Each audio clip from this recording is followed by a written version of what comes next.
students, welcome to Statisticspedia. Now we will start with a beginners course class 2. Now again it is one of the mathematical tools जो आज हम discuss करने वाले हैं and it is the most important mathematical tool. अगर आपने statistics एक subject choose किया है, किसी competitive exam की तैयारी कर रहे हैं, तो ये basic concept आपको आना बहुत जरूरी है and that is known as differentiation. So students, अगर आप मोड फाइंड कर रहे हैं, mode is a maximum frequency, right, तो उसमें हमें प्रिंसिपल ऑफ, तो उसके लिए हमें डिफ्रेंसिएशन आने चाहिए और उसके जो रूल्स हैं, जो थ्योरम्स हैं, जो कॉन्सेप्ट्स हैं, वो भी हमें जो है वो आने चाहिए. तो बिल्कुल बेसिक, बिल्कुल बिगनर्स लेवल से मैं स्टार्ट करने वाली हूँ. बिल्कुल लास्ट तक आप जरूर इस वीडियो को वॉच करिए. Don't skip this video. I am telling you कि आप at last, at the end, your all concepts will get clear and you will never make any mistake in the calculation related to differentiation. So let's begin with the class now. So students, so quickly understand कि what do you mean by differentiation. एक बार समझते हैं कि differentiation क्या होता है. देखिए, differentiation मतलब होता है rate of change of a function with respect to the independent variable. Now what do you mean by independent variable? Suppose y is a function of x, आपको question में दिया हुआ है. And what is this now? This x, it is known as an independent variable. And this y, it is known as a dependent variable. अब यहाँ पे जैसे y is equals to, आप देखते हैं कि अब like let's say x square, जैसे जैसे इस फंक्शन x में चेंज आता जाएगा वैसे वैसे आप कॉरस्पॉन्डिंग चेंज जो है वो y वेरिएबल में ऑब्जर्व करेंगे. तो किस रेस्पेक्ट से क्या रेट ऑफ चेंज क्या है इस इंडिपेंडेंट वेरिएबल के रेस्पेक्ट में, उसको मेजर करने के लिए हम डिफ्रेंसिएशन की हेल्प लेते हैं. तो इसके नोटेशन की अगर हम बात करें, if we talk about the notation, if we talk about the notation, so what is the notation? That is dy by dx. हमेशा आप डिफ्रेंशिएट किसके रेस्पेक्ट में करते हैं? इंडिपेंडेंट वेरिएबल के रेस्पेक्ट में. और इसका नोटेशन क्या है? f dash x. बस ये. अब आपको स्टैटिस्टिकल कैलकुलेशंस के लिए या कोई भी अगर आप एग्ज़ाम दे रहे हैं उसके लिए डिफ्रेंसिएशन के मैं आपको यहाँ पे डिफरेंट एग्जांपल्स दूंगी जो कॉमनली हम यूज़ करते हैं. सबसे पहले जो आपको first formula which you need to understand is this differentiation of, this is known as a power rule. This is known as a power rule, right. अब देखिए इसको कैसे समझना है, इसका इम्प्लीमेंटेशन कैसे होगा ये देखिए. सपोज अगर आपके पास क्वेश्चन है d by d x of x cube, x की पावर में अगर कोई भी आपका इंटीजर है, राइट, एन जैसे 3 है, तो ये क्या कहता है, इस 3 को सामने लाइए और एक पावर कम कर दीजिए. देखिए N X N minus 1, this is what we say. एक और एग्जांपल लेते हैं. डी बाय, सबसे इम्पॉर्टेंट है ये समझना, बहुत इम्पॉर्टेंट है, इसके बिना आपका कैलकुलेशन नहीं होगा. सो this is most important. Suppose अगर आपका ये आता है, इसको आपको डिफ्रेंशिएट करना है. Now how this can be written? This can be written as X की पावर माइनस 1. फिर से हम पावर रूल लगाएंगे, तो इस पावर को सामने लाइए और एक कम कर दीजिए, दैट इज इक्वल्स टू -2. तो आंसर क्या आ गया? -1 by X square. We will consider one more example. Suppose अगर आपके पास आ रहा है, let's say we have 1 by X square. ये कॉमनली यूज्ड एग्जाम्पल है. If you are a non maths background और आपको ये डिफ्रेंसिएशन वाला कॉन्सेप्ट समझ में नहीं आता है, तो आप बिल्कुल अच्छे से हम कॉन्सेप्ट्स और बेसिक्स के साथ समझेंगे. तो आप सबसे पहले इसको ऊपर ले आइए. Then we will apply the power rule. Power rule में -2 पावर सामने लाइए और एक कम कर दीजिए. सो ये हो गया आपका -2 by x cube. So this is the first important formula which you should understand about this. This is known as a power rule. Moving towards the next. Now sometimes क्या आता है students? D x by this. इसको समझते हैं. तो questions जहाँ पे ऐसा होता है, लेट्स से D by d x of x, तो इसकी आंसर क्या होता है? 1 होता है. कैसे? आप यहाँ पे भी पावर रूल ही लगा रहे हैं. एक बार समझें कैसे होता है. y is 1. वंस यहाँ पे x की पावर है 1, सो पावर सामने आ जाएगी और एक कम करेंगे. एक जब आप कम करेंगे, so that is equals to x0 and which is equal to 1. So therefore ये एज अ स्टैंडर्ड रिजल्ट आप इसको यूज़ करें कि dx by x is always equal to 1. Next sometimes आता है जैसे differentiation of any constant, let's say 2. तो constant, now what do you mean by differentiation? Differentiation होता है rate of change with respect to what? Rate of change with respect to x. Independent variable अभी क्या है? X. तो यहाँ पे तो कोई एक्स है ही नहीं। जब कोई एक्स है ही नहीं और ये कांस्टेंट है, कांस्टेंट मतलब कोई चेंज ही नहीं होगा, so that is equal to zero. तो हमेशा डिफरेंशिएशन किसी भी कांस्टेंट का क्या होता है? ज़ीरो होता है। So that is what you have to remember. तो ये दोनों जो हैं इसको आप एज अ स्टैंडर्ड रिजल्ट्स याद रखें, राइट तो ये first d by d x of e की पावर एक्स। तो क्या करना है? जो फंक्शन यहाँ पे है उसी को एज इट इज़ लिख दीजिए। सपोज अगर कई बार आता है d by d x of e की पावर माइनस एक्स, तो हमने क्या सीखा है? जो फंक्शन है पहले उसको वहाँ लिखेंगे। अब एक्स की पावर अगर -1 है तो ये आपका -1 आ जाएगा। तो ये आपका हो गया एक्सपोनेंशियल फंक्शन। नेक्स्ट जो है वो है हमारे पास this one, that is differentiation of log x, natural log x, that is 1/x। ये भी हमें याद रखना है, ठीक है। तो हम यहाँ पे वो ही डिस्कस करेंगे जो फ्रीक्वेंटली यूज्ड है। So d by d x of log x is equals to 1/x। Next क्या है? D by d x of a to the power x। a मतलब what is a? This a means some constant. What is a? This a is a constant. Now sometimes we come across a की power x, तो आपको वापस a as it is लिखना है। जो भी function आपको दिया हुआ है as it is into log constant। constant यहाँ पे क्या है? 2। एक और एग्जाम्पल लेते हैं। सपोज अगर आपके पास आता है d by d x of 3 की पावर x, तो कुछ नहीं करना, इसको आपको एक बार एज इट इज़ लिखना है। अब यहाँ कांस्टेंट क्या है? यहाँ पे कांस्टेंट आपका 3 है, so this is can be written as log 3। तो ये जो है a की पावर x, ये थोड़ा कम यूज़ में आता है। जो बेसिक, जो बहुत फ्रीक्वेंटली यूज़ आते हैं हमारे स्टैटिस्टिकल कैलकुलेशन में, वो यूजुअली जो अभी पावर रूल था या कांस्टेंट का डिफरेंशिएशन है, और आगे कुछ थ्योरम्स हम पढ़ेंगे जैसे प्रोडक्ट रूल, चेन रूल, ये बहुत ज़्यादा हमारे यूज़ में आते हैं। अब आप देखेंगे कि आपके कैलकुलेशन में सबसे इम्पॉर्टेंट है एंड बहुत सारे स्टूडेंट्स को प्रॉब्लम आती है इस प्रोडक्ट रूल को समझने में। तो I will write it once again and I will explain you कि what do you mean by this. देखिए प्रोडक्ट रूल क्या होता है? If two functions are given in terms of x, सबसे पहले तो हमें इसका नोटेशन पता होना चाहिए कि कब हम यूज़ करते हैं। ये दोनों जो फंक्शंस हैं स्टूडेंट्स, वो एक्स के हैं, राइट। अब इसमें आप किसी भी फंक्शन को, अगर दो फंक्शन प्रोडक्ट में है और एक्स में है, तो आप किसी भी फंक्शन को डिफ्रेंशिएट करें, जैसे एफ डैश एक्स किया और दूसरे वाले फंक्शन को कांस्टेंट, उसको कुछ नहीं करना, उसको एज इट इज़ लिखना है, राइट। फिर पहले वाले फंक्शन को एज इट इज़ और सेकेंड फंक्शन को differentiate, this is known as a product rule. Now sometimes आप इसको u डॉट वी में भी लर्न करते हैं। u डॉट वी मतलब पहले वाले को डिफ्रेंशिएट किया, इसमें कोई ऑर्डर मैटर नहीं करता। फिर सेकेंड वाला कांस्टेंट, फिर पहले वाले को एज इट इज़ और सेकेंड वाले को आपने डिफ्रेंशिएट कर दिया। तो अभी हम इसके एग्जाम्पल्स भी लेंगे। वन थिंग, ऐसा नहीं कि हम पहले वाले को ही एफ एक्स को ही डिफ्रेंशिएट करेंगे, इसमें जो सीक्वेंस है, जो ऑर्डर है, वो मैटर नहीं करता।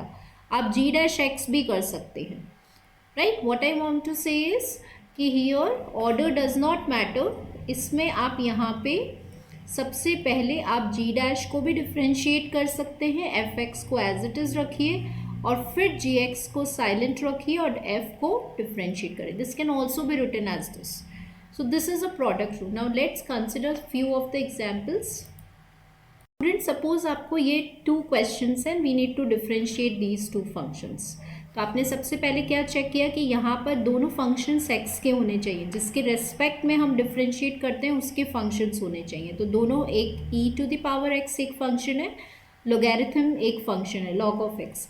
So this can be taken as u and this can be taken as v. अब यहाँ पे किसी को भी आप पहले ले सकते हो, डिफ्रेंशिएट कर सकते हैं। सपोज अगर हम e की पावर x को डिफ्रेंशिएट करते हैं तो एक्सपोनेंशियल का differentiation as it is log x को अभी हम डिफ्रेंशिएट नहीं कर रहे, प्लस e की पावर x और log x का differentiation that is equal to 1/x। तो ये आपका डिफ्रेंशिएशन हो गया। अभी एक बार और समझेंगे। जैसे एक और एग्जाम्पल लेते हैं, तो यहाँ पे आपने सपोज एक्स क्यूब को डिफ्रेंशिएट करेंगे हम सबसे पहले, ई की पावर माइनस एक्स को एज इट इज़, फिर एक्स क्यूब को एज इट इज़, और ई की पावर माइनस एक्स का डिफ्रेंसिएशन, इसे प्रोडक्ट रूल कहते हैं। अब यहाँ पे हमने ये पावर रूल समझा था। पावर रूल क्या था स्टूडेंट्स? सबसे पहले इस पावर को सामने लेकर आएंगे और एक कम, दैट इज एक्स स्क्वायर, ई की power minus x plus x cube. इसका डिफ्रेंसिएशन क्या देखा था कि ई एक्सपोनेंशियल फंक्शन को एज इट इज़ लिखना है, और अगर माइनस साइन है तो यहाँ पर आपका माइनस आ जाएगा। सो this is the answer and this is an application of product rule. ये आपका फर्स्ट रूल है जो बहुत कैलकुलेशंस में यूज आता है। इम्पॉर्टेंट इज क्वोशंट रूल, सबसे इम्पॉर्टेंट है, और जिसको मैं आपको एक शॉर्ट ट्रिक बताऊंगी लर्न करने की। सबसे पहले क्वोशंट रूल स्टूडेंट्स कब इम्प्लीमेंट होता है? जब ऊपर क्वोशंट मतलब डिवाइड में एफ एक्स अपॉन जी एक्स का अगर फॉर्म है, ऊपर न्यूमरेटर में भी एक्स का फंक्शन होना चाहिए और जी एक्स डिनोमिनेटर में भी एक्स का फंक्शन होना चाहिए। Then what is a formula? This is a formula, right. अभी इसको कैसे लर्न करेंगे? सबसे बेस्ट वे है to learn is just remember like this way, numerator upon denominator, that's it। बस आपको क्या लिखना है? न्यूमरेटर अपॉन डिनोमिनेटर, क्योंकि ये क्वोशंट के फॉर्म में है। न्यूमरेटर और डिनोमिनेटर दोनों ही एक्स का फंक्शन है। तो सबसे पहले ऊपर कौन है? न्यूमरेटर। टॉप पे कौन है? न्यूमरेटर। तो सबसे पहले इसको प्रेफरेंस दिया जाएगा, तो हम इसको डिफ्रेंशिएट करेंगे। तो जो सबसे टॉप पे है उसको डिफ्रेंशिएट सबसे पहले करेंगे। न्यूमरेटर है तो इसको पहले डिफ्रेंशिएट, सेकेंड वाले डिनोमिनेटर को एज इट इज़ माइनस। अब इंटरचेंज कर दीजिए, जैसे स्टूडेंट्स को याद नहीं रहता तो बेस्ट वे इंटरचेंज कर दीजिए, डिनोमिनेटर को अंदर लेकर आइए और न्यूमरेटर को बाहर। तो ये क्या बन गया? D by d x of denominator multiplied by numerator whole divided by denominator का whole square. So this is the best way to learn this quotient rule and it is one of the most important rule. Question is log x upon x square। तो आपको कैसे पता चलेगा कि आपको quotient rule apply करना है? जो न्यूमरेटर है वो भी x का फंक्शन है और जो डिनोमिनेटर है वो भी x का फंक्शन है। तो सबसे पहले जो टॉप पे है उसको प्रायोरिटी दी जाएगी। तो सबसे पहले आप किसको डिफ्रेंशिएट करेंगे? log x को। डिनोमिनेटर को एज इट इज़ माइनस। अब हम इंटरचेंज कर देंगे, मतलब एक्स क्यूब डिफ्रेंसिएशन के अंदर जाएगा और लॉग एक्स जो है वो आपका यहाँ रहेगा। इसको this is whole divided by denominator का होल स्क्वायर, राइट। तो ये सबसे बेस्ट वे है लर्न करने का। अब देखिए, आप लॉग एक्स का डिफ्रेंसिएशन क्या होता है? 1/x into x cube minus what is the differentiation of x cube? Power rule लगा दीजिए, 3 सामने आएगा और एक पावर कम हो जाएगी, multiplied by log x and whole divided by that is equals to x की power 6। This is the quotient rule. इस तरह से आप क्वोशंट रूल को अप्लाई करते हैं और मैंने आपको एक ट्रिक भी बता दी टू रिमेंबर। अब आपके कोई भी गलती नहीं होनी चाहिए। Now moving towards the next rule. Friends, the next important is chain rule। very important concept जो आपके मोड में मैक्सिमम टाइम्स जब आप मोड करते हैं स्टैटिस्टिकल कैलकुलेशंस में प्रिंसिपल ऑफ मैक्सिमा जब अप्लाई करते हैं तो वहाँ चेन रूल का इम्प्लीमेंटेशन बहुत इंपॉर्टेंट है। तो इसको समझने से पहले एक सबसे इम्पॉर्टेंट हम थोड़ा सा एक फॉर्मूला देख लेते हैं। सपोज अगर आपका डिफ्रेंसिएशन आता है लेट्स से इस तरह से, के x into sum function, kx into some function। Now what is k? k is a constant। तो k में कोई x नहीं है, लेकिन आपको डिफ्रेंसिएशन किसके रेस्पेक्ट में करना है? डिफ्रेंसिएशन तो आपको x के रेस्पेक्ट में करना है। इस k के पास तो कोई है ही नहीं, this is not a function of x। तो इसको डिफ्रेंसिएशन से बाहर निकालिए and then we will differentiate this, right.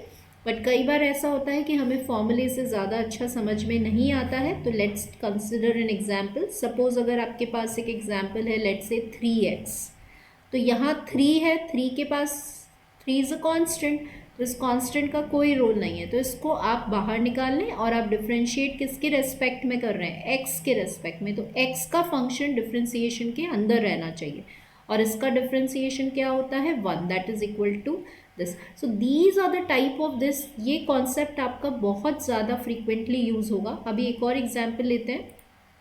आपका अभी डिफ्रेंसिएशन आता है, लेट्स से 6x³ आता है. तो 6 इज़ अ कांस्टेंट, तो इसको आप बाहर करें and now we will differentiate this x³. सबसे पहले हम यहाँ पे पावर रूल लगा देंगे. 6 एज इट इज़, पावर सामने आ जाएगी और एक कम हो जाएगा, so that is equal to 18x². Right. So chain rule समझाने से पहले ये आपको ये भी एक इम्पॉर्टेंट कॉन्सेप्ट है जो यूज़ आएगा. अगर कांस्टेंट आता है तो कांस्टेंट को डिफरेंशिएशन से बाहर करके जो भी गिवन फंक्शन है उसको आप डिफरेंशिएट करें. Now we will understand the chain rule. Chain rule मतलब क्या होता है स्टूडेंट्स? फंक्शन के अंदर फंक्शन. अगर फंक्शन के अंदर फंक्शन है तो हम कैसे डिफरेंशिएट करते हैं, और ये कॉन्सेप्ट बहुत ज़्यादा यूज़ आता है जब आप मोड के क्वेश्चन सॉल्व करते हैं. ठीक है, डेरिवेशंस में. So let's consider an example. Student suppose इस टाइप का डिफरेंशिएशन आता है e⁻² 2x. सो देखिए यहाँ अभी जो हमने प्रीवियसली डिस्कस किया है, we have learn this formula that is equal to e⁻x. यहाँ पे x है, लेकिन अभी आप देख रहे हैं यहाँ पे एक और फंक्शन है, फंक्शन के अंदर फंक्शन 2x आ गया. तो क्या करना है, कैसे याद करेंगे? अब यहाँ पे as it is exponential function में हमने क्या लर्न किया है कि एक्सपोनेंशियल फंक्शन को एज इट इज कर दीजिए.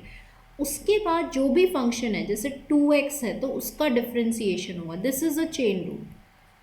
2x इस फंक्शन के ऊपर फंक्शन आ गया तो e2x ऐसा ही. अभी अभी हमने क्या देखा है, कांस्टेंट बाहर आ जाएगा एंड डिफरेंशिएशन ऑफ x, और वो क्या होता है 1 होता है. तो इसका आंसर क्या हो गया? This is the answer for this.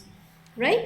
अभी एक और एग्जाम्पल देखते हैं. Now this is what you have to learn. Suppose अगर आपके पास कोई एग्जाम्पल है, let's say we have log of x³. log of x³. So जब log ऑफ x³ देख रहे हैं तो यहाँ देख रहे हैं log तो वैसे ही एक फंक्शन है और इसके अंदर एक और फंक्शन है. तो पहले हम log का डिफरेंशिएशन करेंगे. तो log x का डिफरेंशिएशन क्या होता है? Let's recall. log x का डिफरेंशिएशन क्या होता है? 1/x. तो यहाँ पे क्या हो जाएगा इसका डिफरेंशिएशन? 1/x. x क्या है? ये x है, तो that is equal to x³. फिर हम क्या करेंगे यहाँ पर? आफ्टर दैट आप डिफरेंशिएट करेंगे किसको? फंक्शन को, जो क्या है अभी x³. तो 1/x³ and this is here we apply the power rule. Power सामने आ जाएगी और फिर एक कम हो जाएगा. तो आंसर क्या हो जाएगा? 3x²/x³. और थोड़ा सा सिंप्लीफाई करेंगे तो 3/x. This is known as a chain rule कि आपके पास एक फंक्शन है और फंक्शन के अंदर अगर एक और फंक्शन है तो सबसे पहले जैसे जो भी फंक्शन है उसका जो डिफरेंशिएशन है वो लॉ लगाएंगे, उसके बाद हम उस फंक्शन को डिफरेंशिएट करेंगे.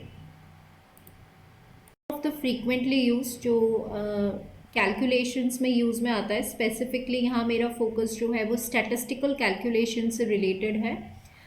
तो सपोज़ अगर ये वाला आता है, मोड के अंदर क्या होता है, कभी भी हम अपने कैलकुलेशन को सिंप्लीफाई करने के लिए लॉग लेते हैं.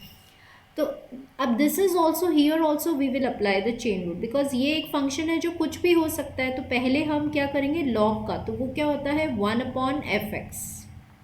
उसके बाद हम जो फंक्शन है उसको डिफरेंशिएट करेंगे. तो मैनी टाइम्स आपने देखा होगा मोड के कैलकुलेशन में हम ऐसे लिखते हैं and maximum students they don't understand कि ये क्या है. तो ये चेन रूल ही है. अब ये फंक्शन कुछ भी हो सकता है, लेकिन यूजुअली क्या होता है हम जब कैलकुलेट करते हैं स्टैटिस्टिकल कैलकुलेशंस, वहाँ आप डेंसिटी फंक्शन जब लेते हैं तो आपका fx आता है. तो उस केस में वो फंक्शन कुछ भी हो सकता है, तो वहाँ हम इस तरह से इसको लिखते हैं. तो this is the reason here we apply the chain rule.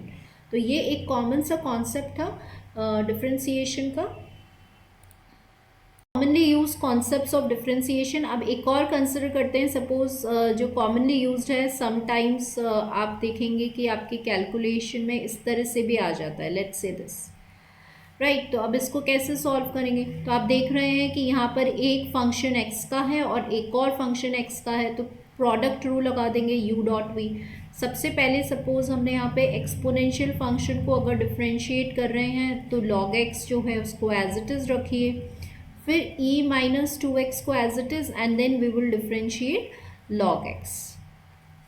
सो यहाँ पर देखेंगे अब यहाँ पे फिर से चेन रूल लग जाएगा. सबसे पहले e-2x का डिफरेंशिएशन क्या होगा? एज इट इज़ और फिर हम इस फंक्शन को डिफ्रेंशिएट करेंगे। तो आई विल शो यू कि जब आप e माइनस ऑफ 2x को डिफ्रेंशिएट करेंगे तो -2 बीइंग अ कांस्टेंट बाहर आ जाएगा और इसका डिफ्रेंशिएशन 1 होता है, तो ये क्या हो जाएगा आपका -2 हो जाएगा। log x will remain as it is. Similarly this can be written as this. अब ये log x का डिफ्रेंशिएशन होता है 1/x. So this is how it goes for the this thing rule, product rule for differentiation. तो यहाँ पे देखिए chain rule भी लगता है साइमल्टेनियसली। अभी यहाँ पर हमने चेन रूल भी लगाया एंड यहाँ पे हमने जो है वो प्रोडक्ट रूल भी लगाया। तो ये कॉमनली यूज्ड है और बहुत ज़्यादा हमारे कैलकुलेशंस में यूज़ में आते हैं, स्पेशली ये जो चेन रूल है, प्रोडक्ट रूल है, क्वोशिएंट रूल है, ये सारे जो थ्योरम्स हैं। सो स्टूडेंट्स आज का वीडियो यही था। होप मेरा ये छोटा सा जो एफर्ट है फाउंडेशन सीरीज का ये आपके लिए हेल्पफुल रहा होगा। अगर हेल्पफुल है तो हिट द लाइक बटन के साथ, जहाँ पे अगेन हम इंटीग्रेशन जैसे इंपॉर्टेंट कॉन्सेप्ट को डिस्कस करेंगे, एज वेल एज हमारे स्टैटिस्टिक्स में इंटीग्रेशन कहाँ कहाँ यूज आता है वो भी मैं आपको बताने वाली हूँ, प्लस हम कुछ कॉन्सेप्ट्स भी समझने वाले हैं। So stay tuned to the channel students and thank you for watching this video. Stay connected.